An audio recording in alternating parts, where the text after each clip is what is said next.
Sir, content for another motivation while waiting for the result, sir. Follower niyo po since day one. Thank you sa support, Johari24.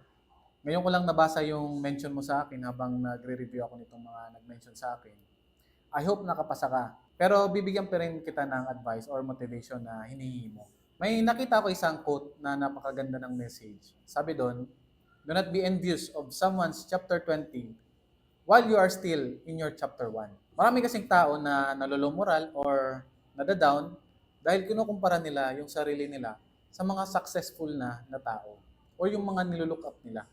Lalong-lalo na sa social media, di ba, pag mapapansin nyo, puro success lang ang ipinapakita nila. Pero syempre, huwag kayong maniniwala ng lahat ng nakikita nyo sa social media. May mga iba dyan na hindi nila pinapakita yung hirap nila, yung mga mistakes nila. And syempre, sino ba naman ang gusto mapahiya or makita yung vulnerable side nila? Tingnan nyo din yung time frame, kung gaano sila katagal naging successful. For example, si Kong TV, di ba, sikat na vlogger siya. Ang tagal niya na nagbo-vlog bago siya sumikat. So, ang nakikita nyo sa kanya ngayon ay yung chapter 20 na. Samantalang ikaw, nasa chapter 1 ka pa lang ng buhay mo. Wag nyo i-compare yung sarili nyo sa chapter 20 nila sa chapter 1 mo. Instead, alamin mo kung anong ginawa nila sa chapter 1, 2, 3, 4, onwards. Doon mo marirealize na wala palang shortcut to success.